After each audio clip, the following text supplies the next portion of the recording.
musika ngayong umaga. Tayo naman po ay magbuklat sa ating Biblia sa lugar ng Galatians chapter 6, verse number 7. Simulan natin sa verse number 7 ang ating babasahin. Tayo po ay tumayo. Let us all stand. Galatians chapter 6, verse number 7 hanggang verse number 9. Okay, ito pong ating pag-aaralan ngayong umaga. Okay? Galatians chapter 6, verse 7. Be not deceived. God is not mocked. For whatsoever a man soweth, that shall he also reap. For he that soweth to his flesh shall to the flesh reap corruption, but he that soweth to the Spirit shall of the Spirit reap life everlasting. And let us not be weary in well-doing, for in due season we shall reap if we faint not. Okay, ito naman sa Tagalog.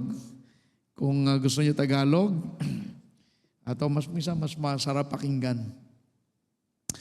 Verse 7, huwag palilin lang.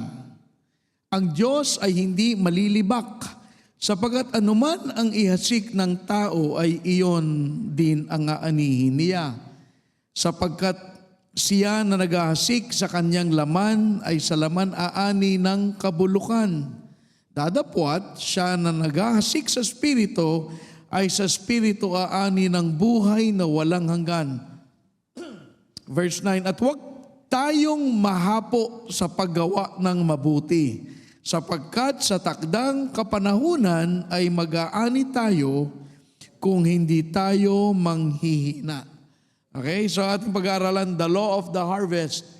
The law of the harvest. Tayo po'y manalangin. Panginoon, turuan mo po kami sa iyong salita. Salamat sa yaman at lalim at ganda ng iyo pong mga salita na iniwan upang ito ay maging sa amin mga aral at kalakasan. Pagpalain mo po ang bawat isa na makikinig at ganoon din na makuha namin, Panginoon, ang aral na I pray makatulong sa bawat isa. Pagpalain mo po sino man sa amin na hindi pa nakakilala kay Kristo na sila po ay maligtas ngayong umaga. At ito po ang aming samot dalangin sa pangalan ni Jesus. Amen. Salamat po. You may be seated. The law of the harvest. Unang tanong, gusto niyo bang pagpalain kayo ng Diyos? Well, I think you do. But you know, there is a recipe for God to bless. Alam mo, hindi yun wishful, sana pagpalain ako. No, God can really bless you. At ito yung prinsipyo ng sowing and reaping. Ano man ang iyong tinanim, yun ang iyong aanihin. You know, alam mo ba't iba hindi nag-aani? Hindi ba nagtatanim? O ba't ka-aani, hindi ka ba nagtatanim? Diba? Pero if you want God to bless your life, well then you need to understand the law of the harvest, which I will explain to you. Now, ang Diyos kasi gumagawa according to certain fixed principles. Ang Diyos hindi gumagawa ng bahala na kung ano mangyari. Hindi. May prinsipyo ang Diyos sa lahat ng bagay. Now, una, merong physical laws. For instance, gravity, yan ay physical, yan ay batas dito sa lupa. Siyempre, alam niyo ng gravity, pag may hinagis ka pataas, ay bababa. Ngayon, itong gravity ay batas ng Diyos. And really, it's a blessing. It's a blessing na may batas ang Diyos na gravity. You know why? Kasi kung walang gravity, tayo palutang-lutang. Paano kayo makikinig? Nasa ceiling, di ba? Di ba? Mahirap yun, di ba? So it's really a blessing na meron ng Diyos mga batas.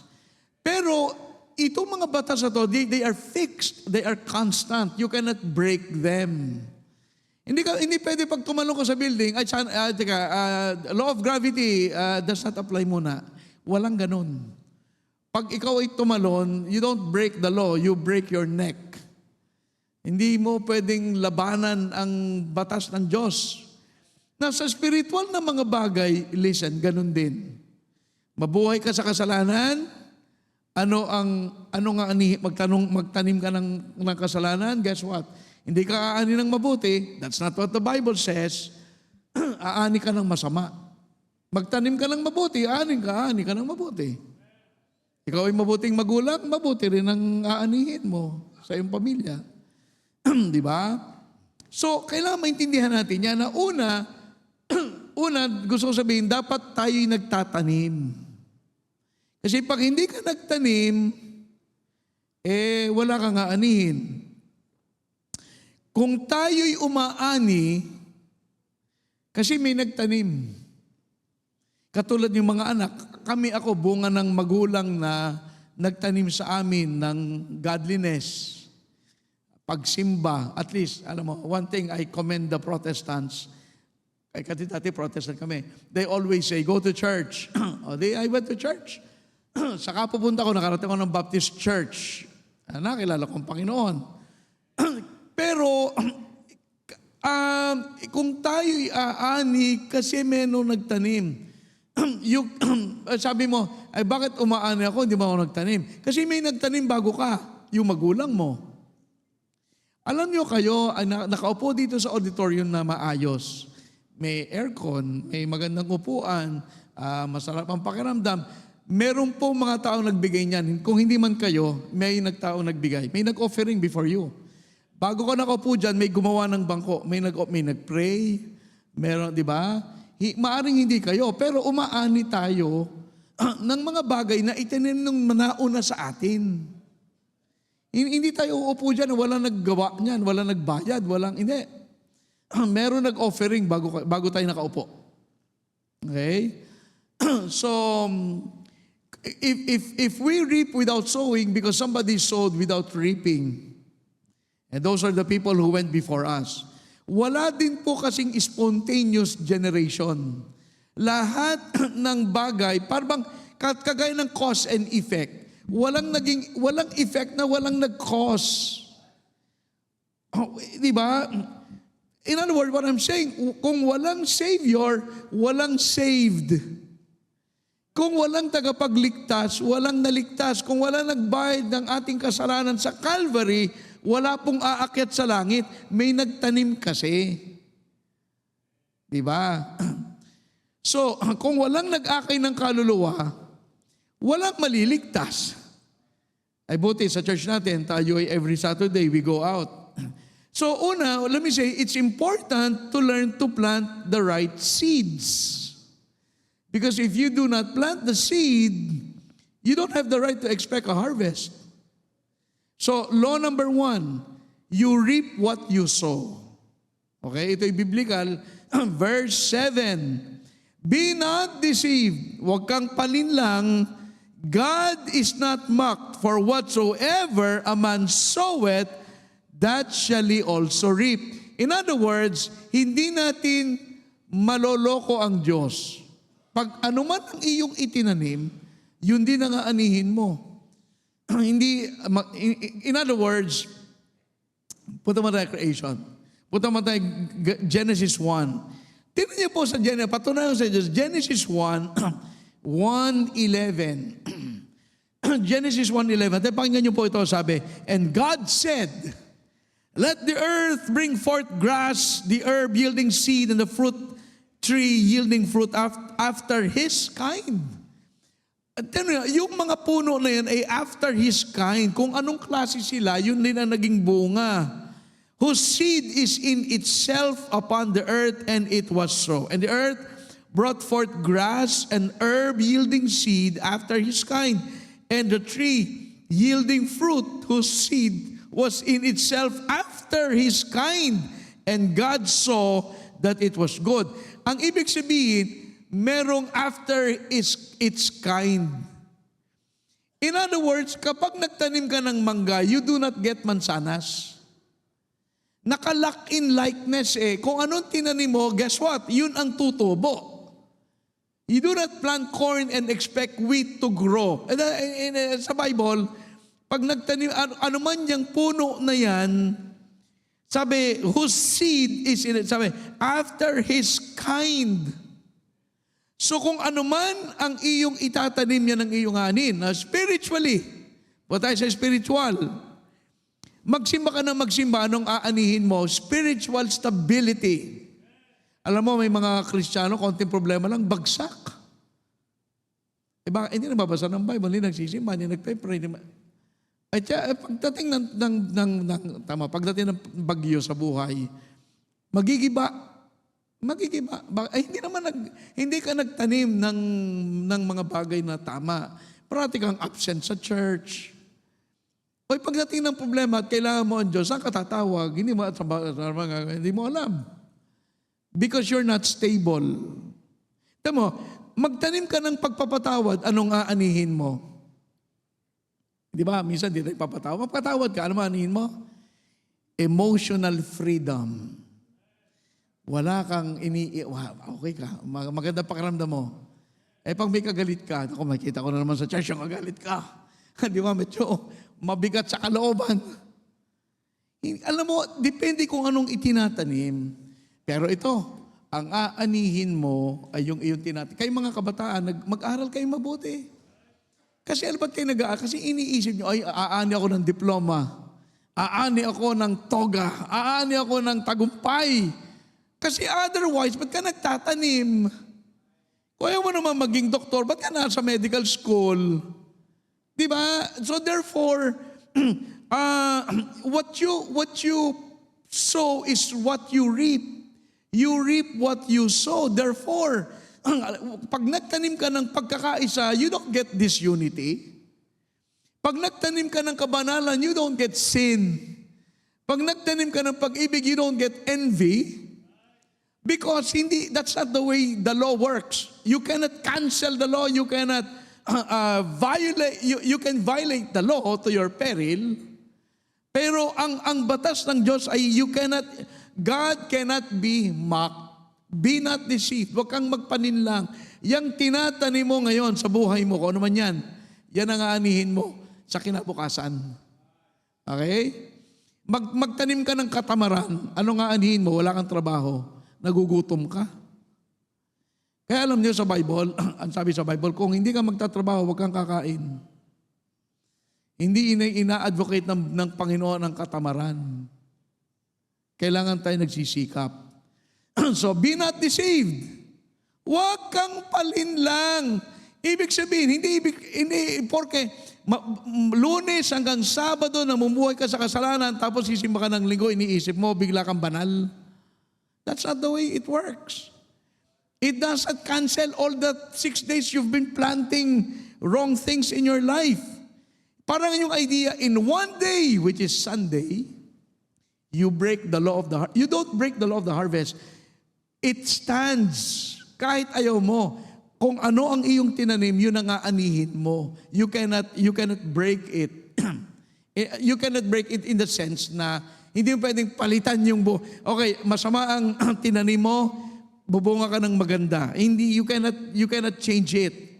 Kaya ang tanong ay ito, ano bang tinatanim mo? Kasi sa marriage mo, anong tinatanim mo sa marriage? Sa inyong mga anak, anong tinatanim nyo? Diba? What examples sa mga bata ang tinatanim nyo? Kasi guess what? Aanihin mo man yan. You cannot break the law. Pag nagtanim ka ng mangga, parating mangga ang tutubo. Kahit na gusto mo pinya, ay hindi, mangga. I mean, walang gano. Parating gano'n yun. Okay, so therefore, here's what I say. Learn to plant what you want to reap. Pag-aralan mo, matutunan mo magtanim yung gusto mong anihin. Kung ako gusto ko mga lansones, ako isa mga gusto ko mga atis, yan mga gusto ko yan, mga langka. Hindi ko may farm, yun itatanim ko. Ba't ako magtatanim ng duhat? Kapait-pait, di ba? Hindi, yun ang dapat aralin mo. Ano bang gusto mo? Sa inyong relationship, sa inyong pamilya, anong gusto mong klaseng pamilya meron kayo? Yun ang itanim mo. Gusto mo pag-ibig, magtanim ka ng pag-ibig. Gusto mo ng mga tao, bigyan ka ng panahon, magbigay ka ng panahon sa kanila. Gusto mo mga tao, the people who care for you, care for them. Gusto mo ng kaibigan? Makipagkaibigan ka. Because he that hath friends must show himself friendly, sabi ni Solomon. So kung anong gusto mo sa buhay, yun ang itanim mo. Ganyan din sa pagiging magulang. Kung anong itinanim mo sa iyong anak, yun ang iyong aanin. Kapag ang anak ay nabuhay sa kaguluhan, hostility, ano natututunan ng bata? Lumaban. Kapag ang bata nabuhay sa environment ng criticism, ang bata natututong mag-condemn ng kapwa. Kasi puro condemnation na nakita niya eh. Kapag ang bata, in-encourage mo, anong mangyayari? Magiging siya self-confident. Kasi, anak, kaya mo yan! Ay, kaya ko ito. Ganon ang nangyayari. Kapag nagtanim ka sa bata ng approval, anong nangyayari? Yung kanyang self-esteem tumataas. Ay, kaya ko to. Ako ay ganito. Di ba? Naalala ko, minsan sa mga bata, sabi mo, kumbaga sa akin, sabi ko, abi, kaya mo yan, kalayan ka eh. Parang mayabang, di ba? Parang sa anak lang yun, magulang. Kaya mo yan, yubra ka eh. Parang maganon. Kaya mo yan, kantos ka. Oh, parang gano'n. Para bagang, kasi anong nabibuild sa bata? Hindi naman kayabangan. Pero yung, ay kaya ko kasi ang tatay ko kaya. So, gano'n. So, tingnan mo kung ano bang gusto mong itanim. Anong gusto mong maanihin? Yun ang itanim mo. Okay? Now, therefore, you ask yourself, ano bang gusto mo sa bata? Gusto mo ng panahon?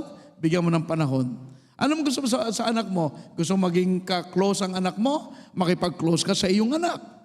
Gusto mo ng kaibigan? Makipagkaibigan. Gusto mo sa iyong anak yung maging banal, godly? Well, ipakita mo sa kanya. I-model mo ang kabanalan para sila'y maging banal. Hindi maaring buong araw ang nakita ng bata ay hindi mabuti, tas anak, dapat kakang maging mabuti. Hindi nangyayari yung gano'n. Kasi nga, do not be deceived. Ano man ang iyong itatanim, yan ang iyong aanihin. Hindi ka mag-aani ng iba. Ang aanihin mo, 100% is always according sa iyong itinanim. Okay? So, if you are not reaping what you expect to reap, consider what you are sowing. Hindi mo nakakamtan ang bunga na gusto mo, i-consider mo, ano ba tinatanim mo? Baka tinatanim mo ay mali. Kasi in Luke 6:38, ano sabi? Give and it shall be given unto you. Magbigay ka at ibabalik sa'yo. O ibabalik sa'yo eh. Di ba? So therefore, ang unang batas ng harvest, you reap what you sow. And if you are sowing good things, that is what you will reap good things also. Hindi maaring iba ang iyong inani sa pangalawa, second law. You reap later than you sow. Yung sow, tanim ha, pagtatanim. Ang iyong aani ka later pagkatapos mo magtanim. In other words, hindi ka aani, hindi ka magtatanim at aani at the same time. There's a period you need to wait. Alam yan ang mga magtatanim, mga farmers, alam yan. Hindi maaari nagtanim ka ng palay, bukas tawagin mo na yung mag-aani at aanihin na natin itong palay. Hindi. Walang ganon.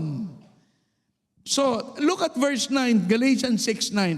Sabi, and let us not be weary in well-doing. Huwag kang mamamagod magtanim. Kasi in due season, aani. Now, due season, hindi ibig sabihin immediately. Hindi ibig sabihin tomorrow.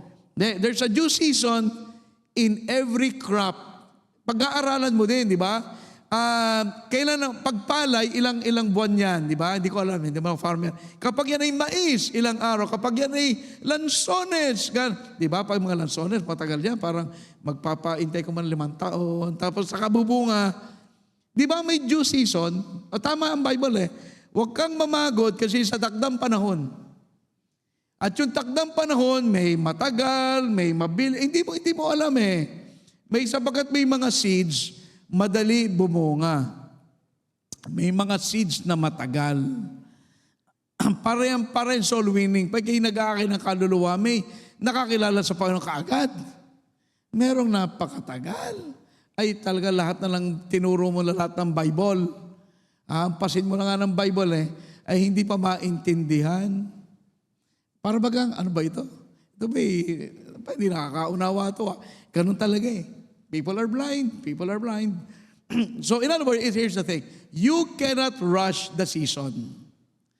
Hindi ba masarap lately, malamig ang panahon. Malapit na tayo sa tag-init, summer. Hindi, pagdating ng summer, naku, sana taglamig na ulit. Mag-iintay ka. Hindi pwede, okay, summer ngayon, gusto ko December na bukas. Tanong, naging December ba? Hindi. You have to wait. Alam ko, mahirap maghintay.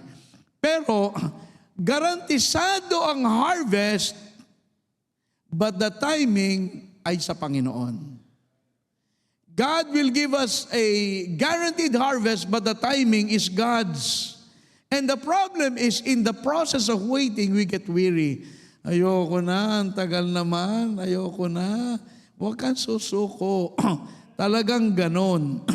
Alam ko, iba sa inyo, nagtuturo kayo ng mga bata, nagsusundo, binibisita yung mga bata. Anong resulta? Wala kayong makitang resulta. Minsan, pero ito isipin niya, may timing ang panahon. Huwag niyo isipin, baliwala yung ginawa mo. Hindi baliwala. Nagtanim ka eh. Or remember the law. Kung anong tinanim yun ang anihin. So nagtanim ka, diligan mo lang. Kasi nagtanim ka, hindi mo naman binalikan yung seed, namatay na yun. Kinuha ng ibon. Ibon in the Bible is a picture of Satan. Kinuha ni Satan. Nagsimba, hindi mo naman finalo up. Ay di tinamad nang bumalik. Ganon ang paghihintay kasi meron ding, mamaya pag-usapan ng cultivation. Pero anyayahan ko kayo sa Ecclesiastes 11 verse 1. Pakinggan nyo to ha. Kung gusto nyo makinig lang kayo, kaya pakita sa screen. Ecclesiastes 11:1. Tingnan nyo ha. Cast thy bread upon the waters, for thou shalt find it after many days.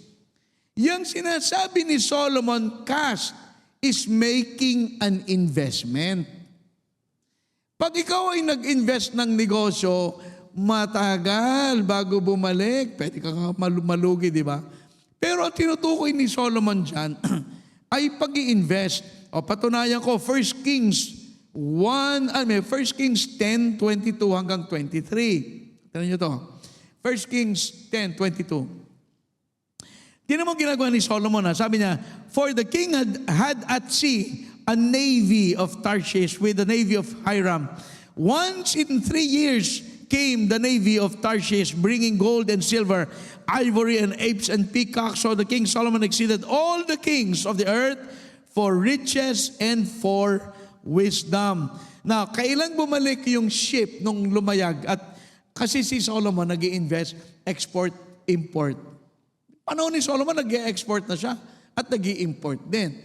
Gaano katagal bumalik? 3 taon. So nung siya ay nag-catch, sabi, catch your bread upon the waters, nung siya ay nag-invest para, okay, kuha kayo ng mga produkto sa ibang lugar, bumalik yung ship 3 years later. So yung investment ay naghintay ng 3 taon. Buti yung palay, walang 1 taon. Pero si Solomon, so ano ibig sabihin? Alam ni Solomon kung ano ang investment. Ang investment, maghihintay ka lang matagal. Kaya alam niyo yung scam, easy money, scam yun. Sabi, Brad, mag-invest ka dito, double your money after 1 month. Ako, maniwala ka. Hindi ganun yun. Yung bangko nga hindi magawa, sila pa kayang gawin. Walang ganun. Kaya, meron talagang time na pag ikaw ay nagtanim, hindi ka kaagad aani. Kailangan maghintay ka. Diligin mo sa panalangin. I-cultivate mo yung kumbaga sa lupa. Diligin mo at hukayin mo yung lupa. At alagaan mo yung binhi para maging mabunga. Tama yung apartment. Ano ba pag naglagay ng apartment? Magkano ba ngayon magpagawa ng apartment? Mahal. Pero passive income, alam niyo yung passive income, yan ay, bago makabalik sa iyo yung puhunan ng apartment, pero sigurado naman, yan ay kung sa mga safe investment, maglagay ka ng apartment, tapos ay babalik. Pero ang ibig ko sabihin, nagpagawa ka ng apartment, 5 milyon. Sa unang taon ba, 5 milyon? Hindi. Maghihintay ka ng siguro 10, less than 10 years. Pero makukuha mo pabalik yung apartment. Ganun siya. Mag-iintay ka, hindi pwedeng Gusto ko akin na yung yung aking investment. Hindi ganoon. Ang law ng harvest, you reap later than you sow. Now, gusto ko sabihin, bad seeds will produce bad fruit. Punta tayo sa Galatians 6:8. Galatians 6:8. Tignan nyo to, ha? Anong sabi dito? Verse 8. For he that soweth to his flesh shall of the flesh reap corruption. Kapag ikaw ay nagtanim sa laman, aani ka ng kabulukan. Parang sabi na, pag ikaw ay nagtanim sa kasalanan, aani ka ng kasalanan, kabulukan, kapahamakan. Halimbawa, nagtanim ka sa bisyo, o sa alimang bisyo, sabihin natin pag-iinom. Okay, inom ka ng inom, di okay lang. Pulo, kagabi nga, inuman to sa reunion namin eh. Iniinom ko lang i-coke. Pero di inuman, okay, sige, inom. Okay, maghintay ka ha. Ano nga anihin mo sa kaiinom? Cirrhosis of the liver, high blood, fatty liver, etc., etc. Now, hindi mo kaagad pag inom mo, at meron ata akong sakit sa liver. Hindi, uminom ka pa. At pag marami ka nang nainom, sige. Yun ang Ngayon, yung mga bisyo, hindi yan good seeds. Pero magpuproduce siya ng hindi rin good fruit. Ecclesiastes 8, basahin ko sa inyo ito, pakinggan nyo ito ha. Ecclesiastes 8:11. Dahil sabi dito, because sentence against an evil work is not executed speedily, kasi yung sentensya hindi kaagad napatupad, then sabi niya, therefore the heart of the sons of men is fully set in them to do evil. Kasi hindi ka pa naparusahan, akala mo walang darating na parusa. Ay di tuloy-tuloy ka sa kasalanan.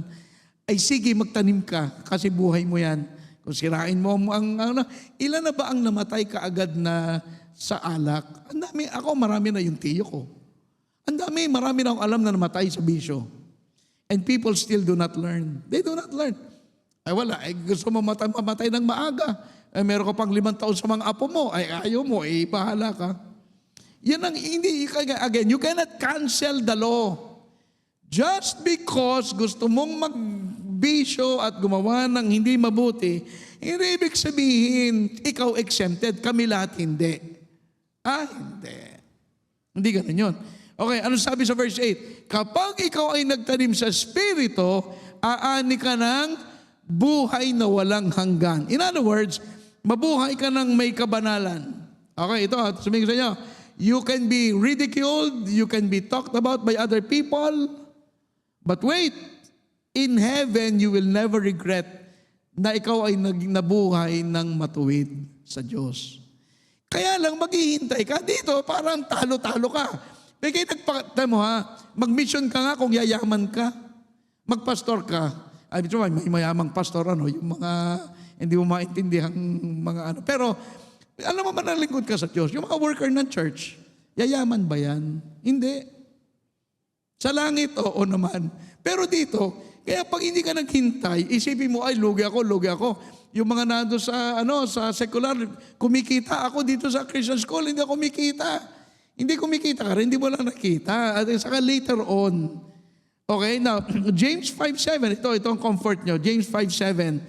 Be patient, therefore, brethren, unto the coming of the Lord. Maghintay ka kasi pagdating sa langit, ikaw ang panalo, hindi sila. Ikaw na nagtanim sa Espiritu, ikaw ang aani ng magagandang bagay. Ngayon sila, hayaan mo na sila, maraming pera, nakabili sila ng Rolls Royce, nakabili sila ng kung ano-ano pa man. Alam mo, sabi ng isang pastor, may message siya, payday someday.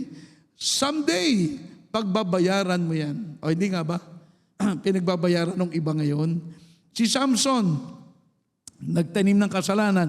Hindi siya bumagsak overnight. Pero eventually, si Samson ay bumagsak. Si David, nagkasala rin. Hindi kagad nalaman yung kasalanan. Pero ano nangyari? Family problems. Kaya si David ay maraming family problems. Public shame. Yun ang inani niya. Bakit? Nagtanim siya ng gano'n eh. Nagtanim ka sa laman, aani ka ng kabulukan. Yan ang pinili mong itanim. Ikaw yan eh. Di bahala ka, di ba? Pero yan ang batas. Okay, pangatlong batas at huli. You reap more than you sow. In other words, itong batas na to, mas marami ang iyong aanihin sa iyong itinanim. You always reap more than you sow. In other words, ang example niyan ay yung isang butil ng mais. Pag itinanim mo sa lupa, alam mo ganyan, magtanim ka ng mais, pag tumubo, kunin mo ulit yung mga mais, tanggalin mo yung mga ear of corn, itanim mo ulit, and pag tumubo, tanggalin mo ulit. Ang dami mong corn, galing sa isang corn. Yun yung principle. Hindi ka maaari magtanim na isang seed, at albawa, ito ay puno ng mangga, tapos pagtubo, isang mangga lang. Ay, hindi. Maraming mangga. That's why, yung ating maliliit na ginagawa, ay nagmamultiply. Yan ang tawag ay the law of multiplication. Nagmamultiply. Hindi maaring maliit lang kung masama, maliit lang ang damage. Kung mabuti, konti lang ang reward. Hindi, parating marami. Konting kabutihan. Ang ganda na. Isipin mo, mag-aki ka na isang kaluluwa. At yung kaluluwa naging si Apostle Paul. Abay, yan, di ba? You reap more than you sow. Nag-witness ka lang ng isang tao, yung tao na yung ginamit ng Diyos, o ay hindi mo matatawaran. So, meron sa talata sa akin na Hosea 8:7. Ang sabi doon, they have sown the wind and they shall reap the whirlwind. Nagtanim ng kumbaga hangin, ano? Abay, ang inana ay bagyo. Merong ganun. Now, punta tayo sa 2 Corinthians 9:6. 2 Corinthians 9:6. Pakita ko sa inyo dito sa 2 Corinthians 9:6. Ba, saan yan? Okay, 9:6. But this I say, he which soweth sparingly shall reap also sparingly. And he which soweth bountifully shall reap also bountifully. Ang sabi dyan, kapag ikaw ay nagtanim ng konti, siyempre konti rin ang aanihin mo.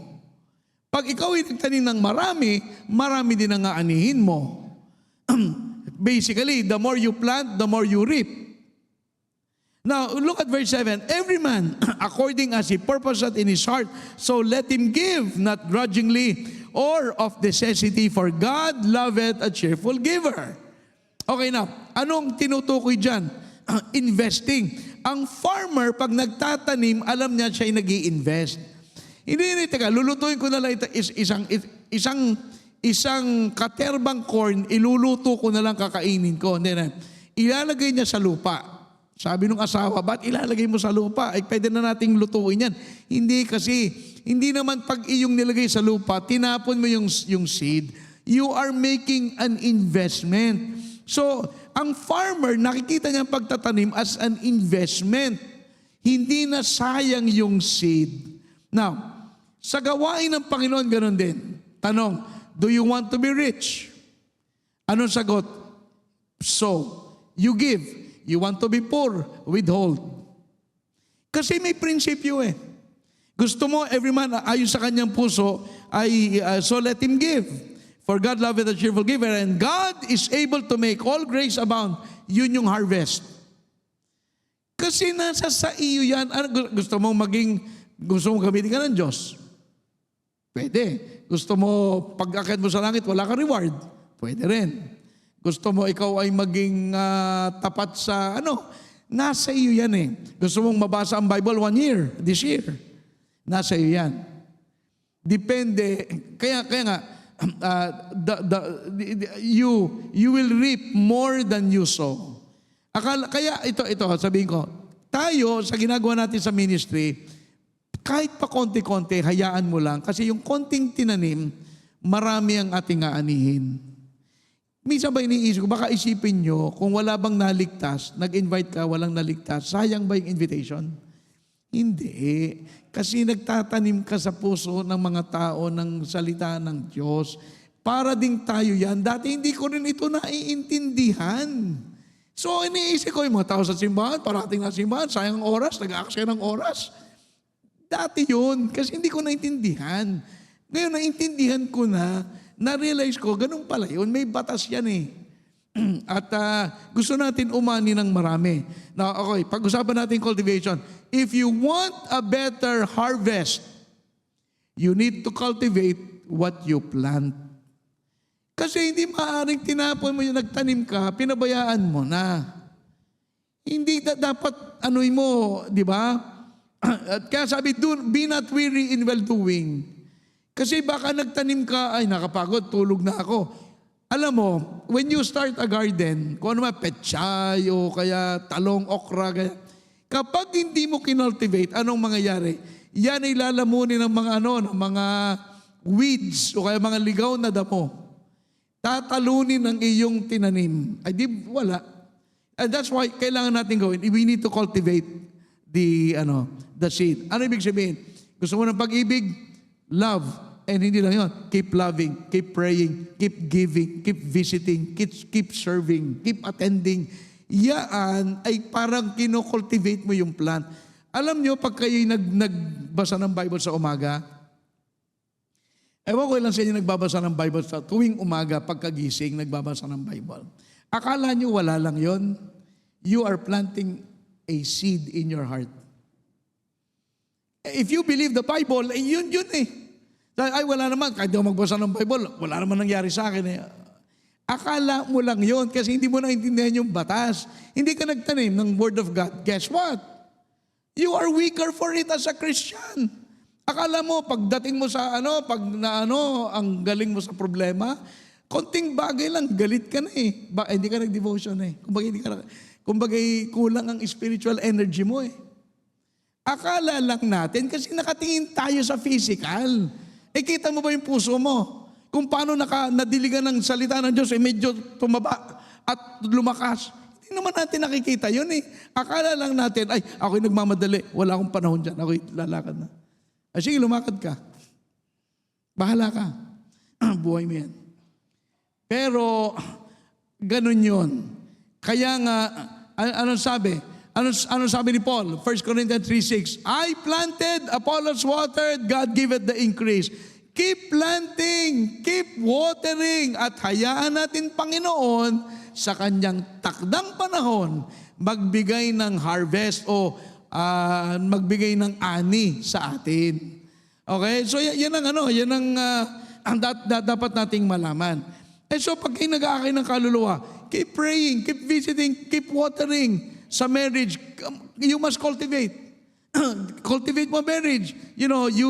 Kato yan, couple Sunday, kayo magsimba. Diba? Dito na kayo mag-date. Diba? Sa February 15. But you must cultivate your marriage. Meron kayong date nights, etc., etc. Ganon din ang church. Ang church, hindi tayo biglang naging malaking church o kaya naging malusog na church. Ito ay tinatrabaho. May nagtatanim. Hindi maaring ang church biglang naging magandang church. Ang mga tao talaga namang napaka-godly at lahat naman ay talaga napaka-friendly. Hindi na nga. Kailangan may Word of God. May nagtuturo, may nagpe-pray, may mga activities, etc., etc. Ganon yon. Hindi ka maaring puro bisyo, inom, puyat, sigarilyo, tapos pagising mo kinabukasan, ang lusog ng katawan mo. Siguro yung unang gabi ng inom, oo. Pero gawin mo yan ng ilang panahon. Hindi mo mababiolate yung iyong tinanim, yun ang aanihin. Pag ikaw ay nagtanim, matagal mo aanihin, maghintay ka. At kapag ikaw ay nagtanim, marami ang aanihin mo. Kaya I say, let's keep sowing. Magtanim tayo ng mga magagandang seeds. Anong klaseng seeds ang magandang seed? Di ba may iba-ibang seed? Time. Mag-invest ka ng time sa mga anak mo, o sa paglilingkod sa Panginoon, o kaya sa devotion, sa words mo. Gusto mo maganda ang word sa'yo? Magbigay ka ng magandang word sa kanila. Gusto mo sunti ka ng mga anak? Be obedient. Di ba? Sa prayer mo, mag-pray ka kasi investment yan. Alam nyo, iniisip-isip ko, pa ikaw ay nagbasa ng Bible at nag-pray sa umaga, investment talaga sa time. Hindi maaaring 10 minutes eh. 15 minutes, hindi kaya eh. Kasi hindi mo pa nga maintindihan yung binabasa mo, di ba? Ano ba sinasabi dito? Hindi mo maintindihan. You have to spend time. Pero again, you do not cancel the law. The law stands because God is not mocked. Whatsoever a man soweth, that shall he also reap. So make sure you are planting the right kind of seeds. And pag-aralan mo yung mga harvest na gusto mo. Anong gusto mong harvest? Gusto mo kalamansi, magtanim ka ng puro kalamansi pag hindi yan ang nakuha mo. Diba? So we have to invest. Wala po, kasi sabi ko kahapon sa mga YP, walang tagumpay na wala naghirap. Tayo ngayon, tagumpay, pero may naghirap yung mga membro na nauna sa atin. Sila nagbigay, nagpray, sila nagsikap. Pero ini-enjoy natin. Kaya alam mo, gusto mo mag-diploma? Pwede, mag-aral ka, magpuyat ka.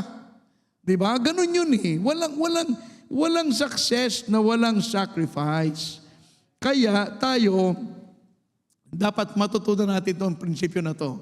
At ito ay kung anong tinanim, aanihin. At magtanim tayo ng mabubuting binhi para tayo umani ng mabubuting bagay. Okay, tayo tumayo. Let's all stand. Let's all stand. Tayo manalangin. Heads are bowed, eyes are closed. And let us pray.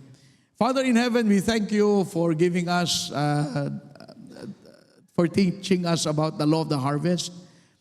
Tulungan mo kami na maunawaan ang batas na ito.